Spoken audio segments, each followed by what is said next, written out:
বাংলাদেশ এবং বাংলাদেশের বাইরে পৃথিবীর বিভিন্ন প্রান্তে যেখান থেকে চ্যানেলে দিচ্ছেন আপনাদের সকলকে সাদর আমন্ত্রণ তৃতীয় মাত্রা দেখবার জন্য। প্রিয় দর্শক, বর্তমান সরকার ইতিমধ্যেই তাদের 2 বছর অতিক্রম করেছে এবং এই 2 বছরের কর্মকাণ্ডের উপরে সাফল্য ব্যর্থতা নিয়ে প্রধানমন্ত্রী জাতির উদ্দেশ্যে তার বক্তব্য দিয়েছেন।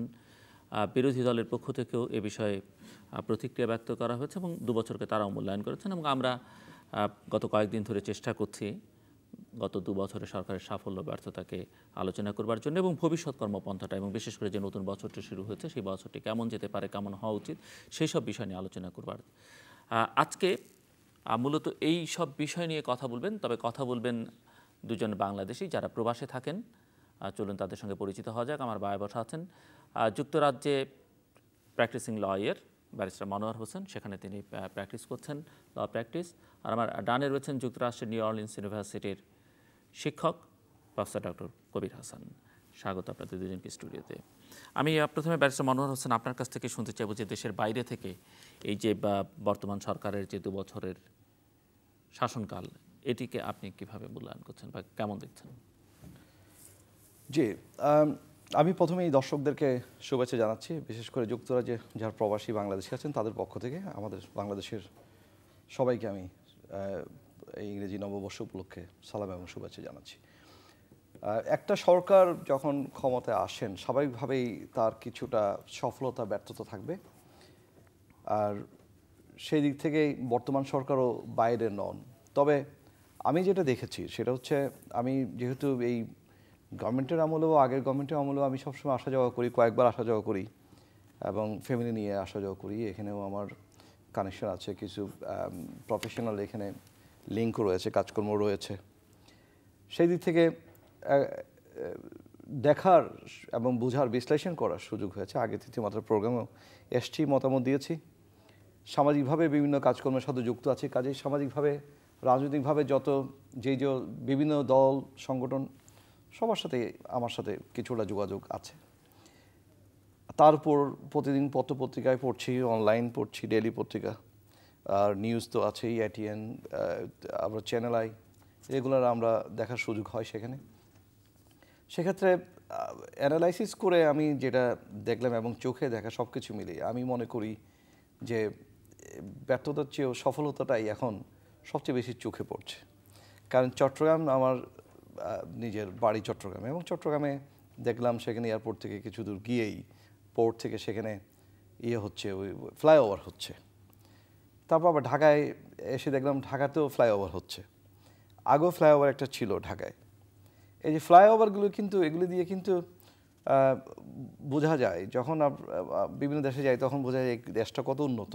যদিও এটা কোনো মাপকাঠি না, কিন্তু যোগাযোগ ব্যবস্থার উন্নতির জন্য এটা একটা দ্রুত একটা পদক্ষেপ। হয়তো এটা দিয়ে সব সমস্যার সমাধান হবে না, কিন্তু এটা একটা ইন্ডিকেশন যে সামথিং ইজ হ্যাপেনিং বেটার, এইটা আর কি। তারপর এয়ারপোর্টে যখন আসি, এটা এখন শাহজালাল ইন্টারন্যাশনাল এয়ারপোর্ট, এইটাতে যখন আসি তখন দেখি যে ওয়েল ডিসিপ্লিনড, বিদেশিদের সাথে যে আচরণ, আগের যে রুড আচরণ করা, অনেকগুলো ঘটনা আপনারা জানেন যে যুক্তরাজ্যের একজন মারাও গিয়েছিল এখানকার সিকিউরিটির হাতে, এবং একজনকে মারধরও করা হয়েছে। এই ধরনের কোনো ঘটনা এর মধ্যে ঘটেছে বলে আমার জানা নেই, পত্রপত্রিকা আসেনি। তবে যে শৃঙ্খলাটা চোখে পড়ছে, এবং এই যে বিভিন্ন জায়গায় দেখেছি যে বাসে মানুষজন ওঠার জন্য শৃঙ্খলাবদ্ধ হয়ে। তারপর ধরেন যে এখানে এডুকেশনের ব্যাপারে দেখলাম যে 5ম শ্রেণী থেকে যে একটা যে সার্টিফিকেট এক্সাম শুরু হয়েছে। আমি প্রথমে আমার কাছে এটা খুব জটিল মনে হয়েছে, কিন্তু অনেকের সাথে আলোচনা করেছি যারা প্যারেন্ট, যাদের বাচ্চারা এই পরীক্ষাটা পাশ করেছে, দেখলাম তারা হ্যাপি। এছাড়া শিক্ষার যে বইগুলো ফ্রি পেয়েছে, এই যে বিভিন্ন ইন্টারমিডিয়েট লেভেল পর্যন্ত বোধহয়, আমার মনে হচ্ছে এগুলি বিরাট একটা হেল্প। কারণ আমরা যখন দেশে আসি তখন অনেকেই হেল্পের জন্য আসেন আমাদের কাছ থেকে, আর্থিক হেল্প, যে বই কিনে দিতে হবে। ওই ভদ্রলোকগুলো কিন্তু এইবার আসেননি, কারণ বইটা ফ্রি পেয়েছেন। অন্য লেভেলের অন্যরা এসছেন, কিন্তু এই লেভেল পর্যন্ত কিন্তু এটা। আর তাছাড়া বিচার ব্যবস্থা বলেন, আইনের শাসন বলেন, সেক্ষেত্রে আমি প্রথম দিকে যেগুলি টেন্ডারবাজি কিংবা বিভিন্ন ধরনের ঘটনা হচ্ছিল, আইন শৃঙ্খলা পরিস্থিতি, এখন কিন্তু আমি মনে করি, কারণ আমার চট্টগ্রাম, ঢাকা, সিলেট 3 জায়গাতে আমার যাওয়ার সুযোগ হয় এবং অন্যান্য ডিস্ট্রিক্টের লোকজনের সাথে প্রফেশনাল কারণে আমার যোগাযোগ হয় এবং আইনশৃঙ্খলা পরিস্থিতিও বেশ ভালো বলা চলে। এখন যে জিনিসটা আমাদের সবচেয়ে দরকার সেটা হচ্ছে একটা পলিটিক্যাল স্টেবিলিটি। কারণ আমাদের একটা কালচার হয়ে গেছে, সমস্যা হচ্ছে একটা কালচার হয়ে গেছে যে 5 বছরের পরপরই ক্ষমতার চেঞ্জ, তার মধ্যে আবার হয়তো 1/11-এর মতো একটা ঘটনা, এই ইত্যাদি ইত্যাদি সব কিছু মিলিয়ে কোনো কিছুই এগোতে পারা যায় না। যেমন আমেরিকায় কিংবা ইংল্যান্ডে, সেখানে দেখা যায় একটা গভর্নমেন্ট মিনিমাম 10 ইয়ার্স লাস্ট করেছে, কনজারভেটিভ কিংবা লেবার, তারা বিরোধিতা করে, কনস্ট্রাকটিভ বিরোধিতা করে, শ্যাডো মিনিস্টার থাকে কনস্ট্রাকটিভ ওয়েতে, তারা পার্লামেন্টে সেটা ফাইট করে, দরকার হলে সেটা ট্রেড ইউনিয়নগুলোকে নিয়েও তারা ফাইট করে। কিন্তু এখানে আমার যেটা বোঝার ব্যাপার ছিল যে, যেমন আমার মনে হচ্ছে ইলেকশনের আগের দিন একটা তৃতীয় মাত্রা একটা অনুষ্ঠানে এসেছিলাম, অনেকে ছিলেন সেখানে। আমরা যেটা আহ্বান রেখেছিলাম দলবল নির্বিশেষে, যেই দলে ক্ষমতায় যায় না কেন মেনে নিয়ে 5টা বছর যে ক্ষমতা আসুক তাকে কোঅপারেট করতে হবে, তার গঠনমূলক সমালোচনা করতে হবে এবং এটার থেকে শিক্ষা নিয়ে পরবর্তীতে বর্তমান যিনি আসবেন ওনারাও একই আচরণ করবেন। কিন্তু পরে দেখলাম আমাদের জন্য, প্রবাসীদের জন্য এটা দুঃখজনক যে আবার দেখা যাচ্ছে, দূর থেকে দেখা যাচ্ছে সহজেই, যেখানে হরতালের পর হরতাল, এখানে ঘেরাওর পর ঘেরাও, আবারও সেই ধরনের পুরনো স্টাইলে সব কিছু চলছে। বিরোধী দল বলেন, সরকারি দল বলেন, সবার মন্ত্রীরা এবং নেতারা সবাই একই স্টাইলে কথা বলছেন।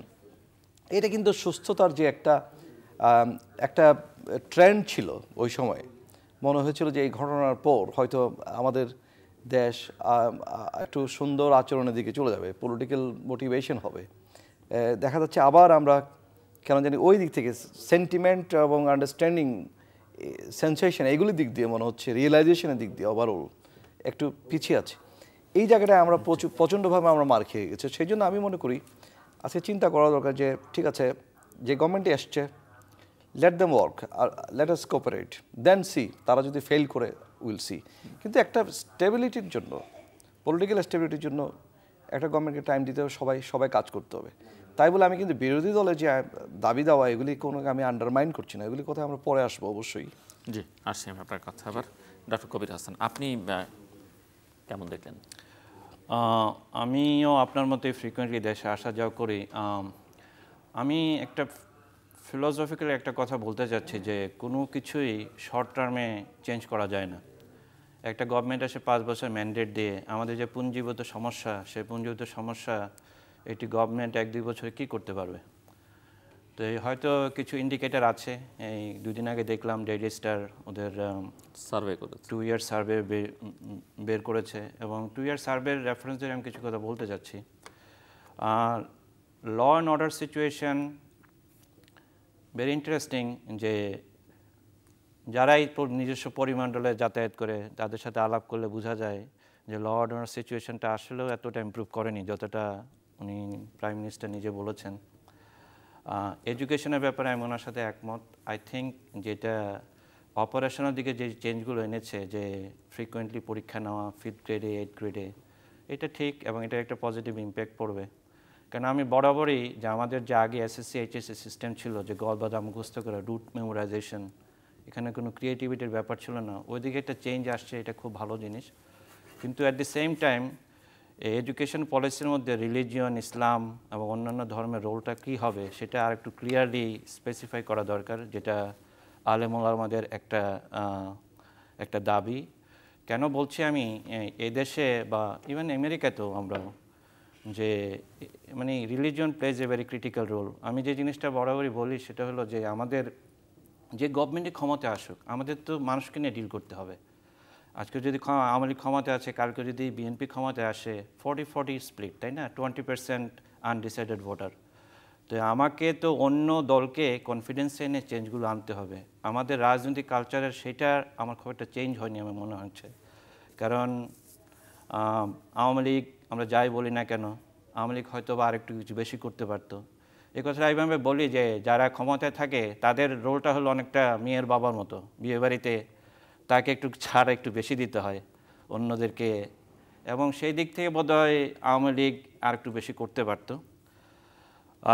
ইলেকট্রিসিটি ব্যাপারে অনেক কথাবার্তা হচ্ছে, এটা নিয়ে ল হয়েছে যে কেউ কোশ্চেন করতে পারবে না, যে প্রকিউরমেন্টের যে লগুলো, হয়তো এক সেন্সে আপনি যদি ধরেন আওয়ামীপন্থী হন বলবেন যে ঠিক আছে, এটা ঠিকই আছে, যেহেতু আমাদের এই সমস্ত সমস্যাটা শর্ট টার্মে চেঞ্জ করতে হবে।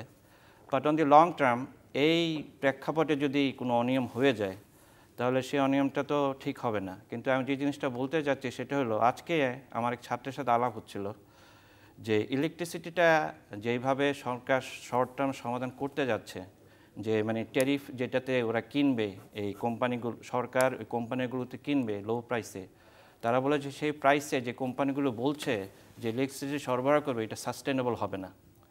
ফরগেট অ্যাবাউট দি পিডিপির ডেফিসিট, যে ওরা বেশি দামে কিনে অল্প দামে বিক্রি করে, কিন্তু যে কোম্পানিগুলো ওইগুলো যের উপরে ধরেন মানে নন গ্যাস অথবা অয়েলের উপরে বিশেষ করে যেটা রেন্টাল পাওয়ার প্ল্যান্ট অথবা পিপি, যেগুলো আইপি, এইগুলো সাস্টেনেবল হবে না। তো কোনো একটা লেভেলে গিয়ে যদিও শর্ট টার্ম চেঞ্জ খুব তাড়াতাড়ি আসবে যে গভর্নমেন্ট করছে, কিন্তু লং টার্মে আমাদের আসলে নিজস্ব প্রতিষ্ঠানগুলোকে আরও সুন্দর করে দাঁড় করানো দরকার। এবং সেই কথাটা বোধহয় তেল রক্ষা দেশ সমিতি যা আছেন আমাদের, ওনারা বলে যাচ্ছেন। আমাদের মনে হয় সরকার, ওনারা দেশেরই ভালো চান, ওদেরকে একটু কনফিডেন্স জানা দরকার।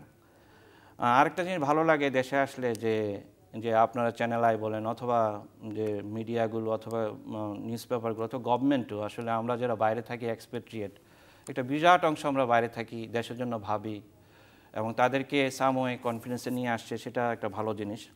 কিন্তু দুটো ব্যাপার আমি বড় অ্যালার্মিং, সেটা হলো প্রাইস ইনফ্লেশন।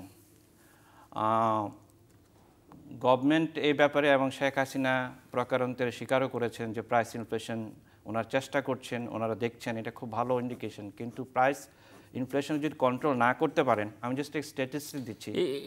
এই যে একটা ওয়ার্ল্ড ব্যাংকের একটি রিপোর্ট বলছে যে বাংলাদেশের এই প্রাইস হাইকটা মূলত এফেক্ট করছে আরবান পিপলদের, আপনি কি?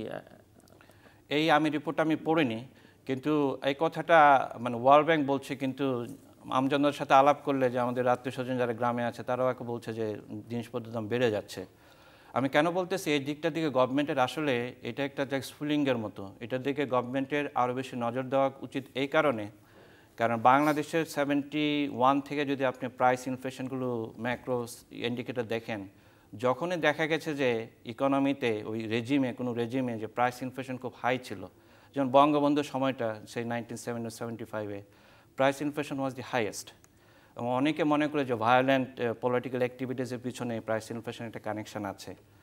তো প্রাইস ইনফ্লেশনকে আসলে গভর্নমেন্টকে কন্টেন করতে হবে যেভাবেই হোক, তা না হলে মানুষের পেটে যখন ক্ষুধা থাকে, মানুষ কিন্তু তখন রেশনাল চিন্তা করে না। সেটা একটা ব্যাপার। আরেকটা ব্যাপার যেটা স্টক মার্কেট নিয়ে যে খেলাগুলো হচ্ছে, মানে আফটার দি ফ্যাক্ট মানে নসিহত করে তো লাভ নেই। মানে সিম্পল হিসাব, মানে এটাতে কোনো মানে কমপ্লিকেশনের ব্যাপার নেই। আমার মার্কেটে 250টা স্টক আছে, মার্কেটে হু করে লিকুইডিটি ঢুকছে, টাকা ঢুকছে, তো স্টকের দাম বাড়বেই।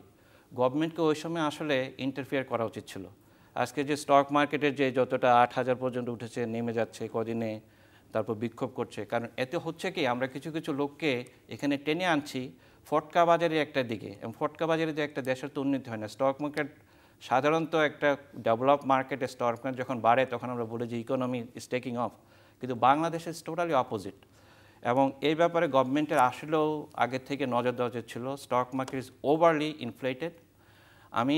এটার অনেক কারণ ব্যাখ্যা নিশ্চয়ই অনেকে করেছেন। একটা কারণ তো আছে যে ব্যাংকগুলোকে দেওয়া হয়েছে যে স্টক মার্কেট ইনভেস্ট করার জন্য, যেখানে আমার লিমিটেড সাপ্লাই।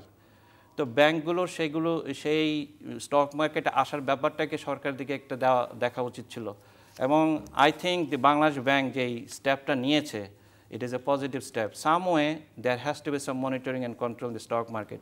কী হচ্ছে আমি বলি, যেহেতু আনএমপ্লয়মেন্ট আছে অন্য সেক্টরে, আমাদের যুবকরা তাদের সঞ্চিত যাই সেভিংস আছে অথবা কারোর কাছে ধার নিয়ে, ব্যাংক থেকে ধার নিয়ে স্টক মার্কেটে আসছে। ধরুন প্রত্যেকদিন যখন স্টক মার্কেট নামে ওঠে, আপনি দেখছেন যে গন্ডগোল হচ্ছে। এতে কিন্তু আমরা কোনো একটা ভালো ইন্ডিকেশন দিচ্ছি না। Sad part is, what I here from my link, that এখানে কিছু মার্কেট প্লেয়ার, এবং তারা কিন্তু হাই আপস linked up with the government, যে কোনো পলিটিক্যাল পাওয়ার স্ট্রাকচারের সাথে ওরা স্টক মার্কেটে খেলা করছে। এটা এক ধরনের জুচ্চের এবং একটা হারাম ইনকাম আমি মনে করি। তাদেরও সেই সামাজিক দায়বদ্ধতা আসা দরকার যে আমরা এইভাবে স্টক মার্কেট উপরে নিয়ে আমরা কিছু লোককে সর্বশান্ত করে টাকা দিয়ে আমরা মানে ফর হোয়াট, তাই না? তো তাদের কাছেই আমাদেরকে গুড গভর্নেন্সের কথা শুনি ইত্যাদি ইত্যাদি এই সমস্ত অ্যাডমিনিস্ট্রেশন কথা শুনি যে এখানে দলীয়করণ হচ্ছে। তবে একটা জিনিস কি আমি মনে করি যে দলই ক্ষমতায় আসে এটা সারা দুনিয়াতেই, আপনি ইউকেতে বলেন, আমাদের ইউনাইটেড স্টেটসে বলেন, নতুন প্রেসিডেন্ট এসে তার সেট আপকে দাঁড় করায় আর কি। That I am not against it. What I am against really মানে কি পদ্ধতিতে যে অ্যাডমিনিস্ট্রেশনে মানে পদায়নগুলো হচ্ছে। আওয়ামী লীগের লোকই যাক, অসুবিধা নেই, আওয়ামী লীগের ভালো লোকগুলো যাক। সমস্যা হচ্ছে কি আমি ব্যক্তিগত মনে করি খালেদা জিয়া এবং শেখ হাসিনা ওনারা দেশপ্রেমিক লোক, ওনারা দেশের মঙ্গল চান, ওনারা অহংকারী না এবং ওনারা মানে করাপ্টেড না, কিন্তু ওনাদের আশেপাশে যারা আছেন তাদের নিয়ে আমার যথেষ্ট সন্দেহ হয়। সমস্যাটা হয় কি কিছু কিছু লোক সবসময় থাকতে হয় যে অপ্রিয় কথাটা বলবে এবং সেই অপ্রিয় কথাগুলো যে লোকগুলো বলে তাদেরকে মানে অ্যাকোমোডেট করে একটা ব্যবস্থা করতে হবে, কিন্তু আনফর্চুনেটলি আমাদের রাজনৈতিক কালচারে ওরা সরে থাকে এবং সেই ইয়াটা আমাদের নেই, বিএনপিতে নেই, আওয়ামী লীগেও নেই। সরে থাকে বোধহয় বলা ঠিক হয়, মানে তারা কাছে থাকলে বা ওই অপ্রিয় কথাটা বললে তারা আসলে শেষ পর্যন্ত আবার সমস্যায় পড়ে, তারা অপ্রিয় হয়ে যান, আরো দূরে সরে যান। এবং তাদের কথা আসলে শোনা দরকার। বিলিভ মি, যারা সংস্কারের প্রতি আওয়ামী লীগের কথা বলে আর কি, যারা লিডার আছেন তারা কিন্তু দেশকে ভালোবাসেন, তারা আসলেই নেত্রীকে ভালো পরামর্শ দেওয়ার চেষ্টা করেন। একইভাবে আমি খালেদা জিয়ার কথা বলবো, ওনার পাশে যারা সংস্কারপন্থী ছিলেন তারাও কিন্তু মানে দেশকে ভালোবাসেন বা দলকে ভালোবাসেন তা না। এই ব্যাপারটাই রাজনৈতিক কালচারটা আসলে আমাদের দূর করতে হবে। যে কথাটা উনি বললেন যে হরতাল চাইনি, আমি বলবো যে বিএনপি একটু সংযমের ইয়েই দেখিয়েছে। 2 বছরে মাত্র কটা 2-3টা হরতাল দিয়েছে। হরতালের কালচারে যদি আসা যায়, যেমন সুরঞ্জিত সেনগুপ্ত বলেন যে আওয়ামী লীগ আন্দোলন করতে যায়, ট্রান্সলেশন আওয়ামী লীগ ঠেঙ্গাতে জানে। তো এখন যদি এই ভাষায় কথা বলা হয়, অন্য একটা মানে একটা রাজনৈতিক অধিকার যে আমি হরতাল করব, হ্যাঁ হরতালের প্রসঙ্গ তো অনেক কিছু ছিল, হয়তো খালেদা জিয়ার বাড়ি অত প্রসঙ্গ ছিল, কিন্তু আরও তো প্রাইস ইনফ্লেশন, অনিয়ম, দুর্নীতি ইত্যাদি। তো এই সমস্ত হরতালগুলোকে একেবারে বন্ধ করে দেওয়া উচিত না, but at the same time আমি মনে করি ওনার মতো তাদেরকে দুই দিকেই ফাইট করা দরকার। বিরোধী দলকে হরতালে যাওয়া দরকার, পার্লামেন্টে এসে কথা বলা দরকার, কারণ পার্লামেন্টে কথা বলে এটা রেকর্ডেড থাকে, লোকজন একটু বাইরে তাদের পাবলিসিটি হয়। তো এই ব্যাপারগুলো তাতে করে পার্লামেন্টে না যাওয়া মানে হচ্ছে পার্লামেন্ট দুর্বল থাকছে, পার্লামেন্ট দুর্বল থাকা মানে গণতন্ত্র দুর্বল হচ্ছে, এবং গণতন্ত্র দুর্বল থাকা মানে অগণতান্ত্রিক শক্তির দৃষ্টিটা ইনস্টিটিউশন এখানে থাকে। আসবো আবার আপনার কাছে ব্যারিস্টার মনোয়ার হোসেন। যে প্রসঙ্গগুলো উনি বললেন আমি জানি না উনি নতুন কিছু পয়েন্ট যোগ করেছেন, আপনার তাতে কোনো? আমার মনে হচ্ছে আমি এখানে যতগুলো প্রোগ্রাম দেখেছি সবাই ডিফার করেন, আরেকজন কি বলেন ডিফার করেন। I have all the respect on this friend, হ্যাঁ, কাজে আমি কোনো ডিফার করতে চাই না, কারণ উনি বেশ সুন্দর কথা বলেছেন। আমার মনে হচ্ছে আমি যেগুলি বলেছি উনি শুধু যোগ করেছেন, ঠিক আছে। আপনি যেগুলো বলেছেন সম্ভবত উনি ওইগুলো খুব একটা টাচ করেননি, উনি নতুন কিছু যোগ করেছেন। আমার মনে হচ্ছে এখান থেকে আমি দুটো প্রসঙ্গে আপনাদের মতামত চাইব, যে যেহেতু দুজনই আপনারা বাইরে থাকেন, একটি হচ্ছে যে আমাদের বাংলাদেশের একমাত্র নোবেল লরিয়েটকে নিয়ে বেশ কিছু বিতর্ক হয়েছে এবং বিতর্কটা এখনও কন্টিনিউ করছে ডক্টর মোহাম্মদ ইউনূসকে নিয়ে, এবং ইতিমধ্যেই বাইরের পত্রপত্রিকা এটিও লেখা হয়েছে যে এই গ্রামীণ ব্যাংক যে প্রতিষ্ঠানটি, সেই প্রতিষ্ঠানটিও কিন্তু নোবেল পেয়েছে এবং সেটি এখন সরকার নিয়ে নিচ্ছে কিনা বা এগুলোর বিরুদ্ধে তদন্ত হবে।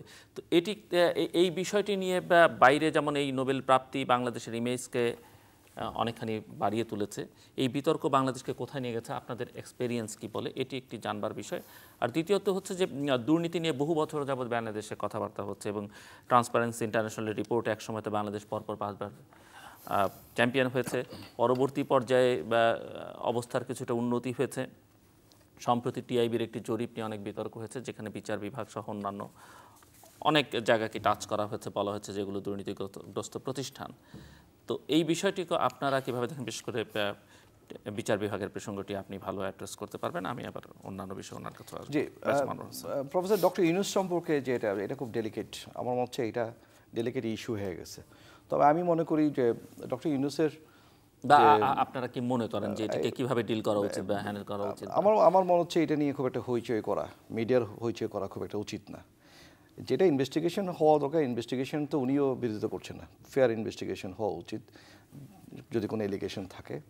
আমি কোনো ফ্যাক্ট অ্যানালাইসিস ওটা যেতে চাই না, কারণ এটা এমন একটা বিশাল ব্যাপার এটা ইনভেস্টিগেশন করলে এটা একটা জাতির কাছে পাওয়া যাবে। তবে আমি মনে করি এটা এমনভাবে কিছু করা উচিত না মিডিয়ার, যাতে করে এটা এক ধরনের আমাদের পুরো জাতির জন্য অপমানজনক হয়। কারণ ডক্টর ইউনূসের রেসপেক্ট, সিগনিফিকেন্ট লোকজন যখন কথাবার্তা বলবে তখন তো মিডিয়া তো সেগুলোকে পিক করবেই। সেটাই, মিডিয়ারও একটা দায়িত্ব আছে, সেটা চিন্তা করতে হবে। একেবারে মিডিয়াও একেবারে দায়িত্বহীন হলে হবে না। সেটা মিডিয়ার মেইন দায়িত্বটা হচ্ছে কিন্তু আমাদের at the end of the day আমাদের জাতীয় যে একটা সুন্দর আমাদের যে নিজের প্রেস্টিজটাকে ইন্টারন্যাশনালি আরও বাড়ানো, কারণ তাহলে আমাদের জার্নালিজমের ইমেজটাও বাড়বে।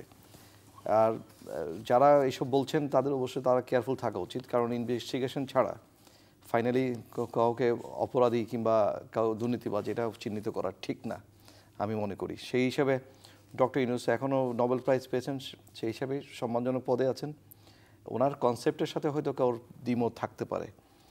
আর আমার মনে হচ্ছে একেবারে এটা নিয়ে খুব একটা টানা হ্যাচড়া করা, ইস্যু করা আমাদের কোনো অবস্থাতেই উচিত না। এটা একটা ইনস্টিটিউশনাল একটা ব্যাপার এটা, এবং খুব কমপ্লিকেটেড একটা ব্যাপার, কমপ্লেক্স একটা ইস্যু। সেটা যারা ইনভেস্টিগেট করছেন তাদের উপর ছেড়ে দেওয়া উচিত। আর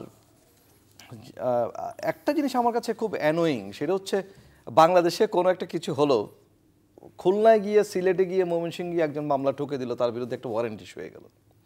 এটা আইনেরও অবমাননা, ওই ব্যক্তির জন্য একটা অবমাননা, এটা পুরো সিস্টেমের একটা অবমাননা, মিস ইউজ।